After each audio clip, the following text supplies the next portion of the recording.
Hi there, this is Jim from Trek World, inviting you to take a quick look at where we are in Season 1 and what's coming in the next few videos.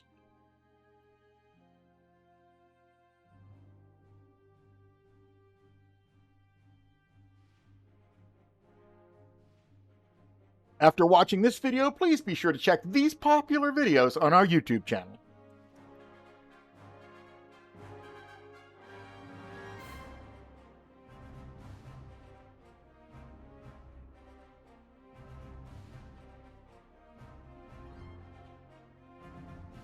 Okay, the biggest elephant in the room that I'd like to address right now is the recent channel name change. The Weird Nashville channel was originally going to do stories like In Search Of from the 1970s, and maybe post a nostalgia piece here and then. In the last 4 months of 2020, we had grown to 12,000 views and 88 subscribers with that format. But along the way after that, in 2021, I did a series of 4 small videos about things that I found fascinating around the original series of Star Trek. And as soon as I published them, things began to change. As we ended 2021, I did a small video thanking viewers for our growth. In a little over a year, we had grown to 37,000 views and about 355 subscribers. I had no idea what was waiting for me just around the corner. In a word, Star Trek happened. Okay, that's actually 2 words, but you get the general idea. In January of 22, viewership rose dramatically for this tiny little channel. And let me still be frank, we are still a tiny little channel, but the activity we're experiencing is really interesting. I quickly discovered that the things I wanted to know about, our mutual obsession, were also things my viewers wanted to know.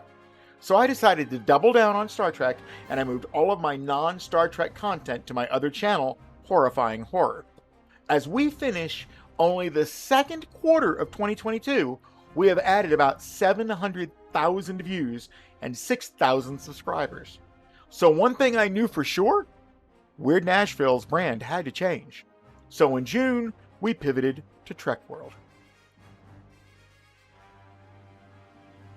And here on Trek World, we do videos that are very different from the multitude of Star Trek videos you normally find on YouTube. These videos are focused on assembling as much information as possible on a specific topic or item, and then present that information in a documentary format. So much has not been documented about what was and was not done during the original Star Trek television series, and that information is now lost.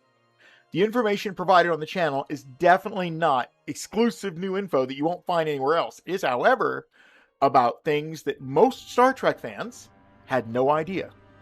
I am certainly by no means a Star Trek expert. I'm a fan just like you. I have and I will continue to make mistakes moving forward, and I will do my best to learn from them. I'm also not going to get into whether something is canon or not. Everything we present is going to be limited to items with an on-screen history, so that will limit my canon, so to speak, to being screen used only. No books, no magazines, anything like that. And hopefully that'll allow me to stay focused and not get lost in the details that have no intrinsic value to my particular documentary.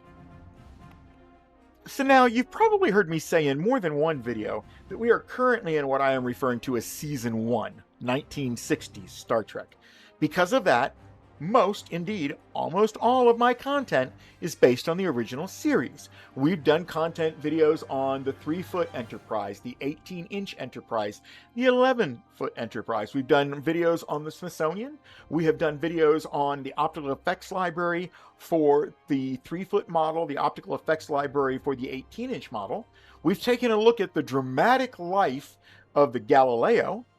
We uncovered the fact that the left-hand side, the port side of the Enterprise, was not always completely unfinished. We looked at the one book that you have to have, if that's the only one you can have for Star Trek, and we've even taken a look at how the Klingon studio model was made.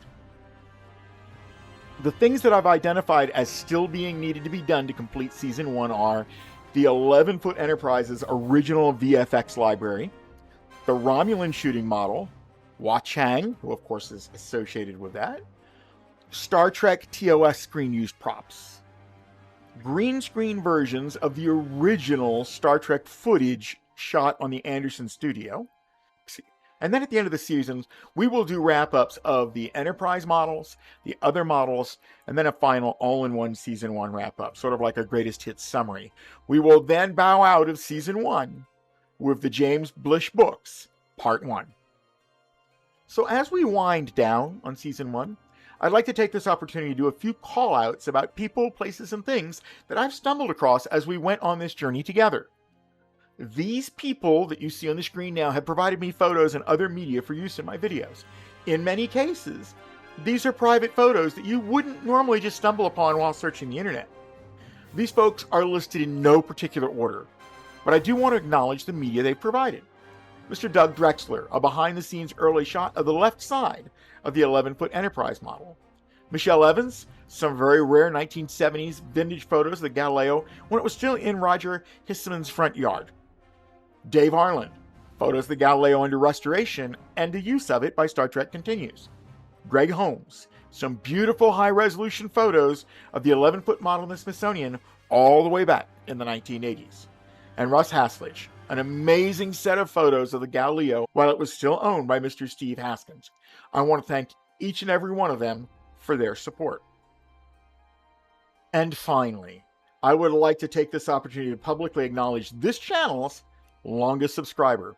Mr. Dave Scarpa joined all the way back in 2020, long before Star Trek was even considered as a channel topic. Dave, I know it's been about 7 months at the time of this recording since you and I spoke in the comment sections related to the Polar Lights model, but I wanted you to know that I know you are still out there, and I want to thank you personally for your support. Now, it's time for me to get back to work.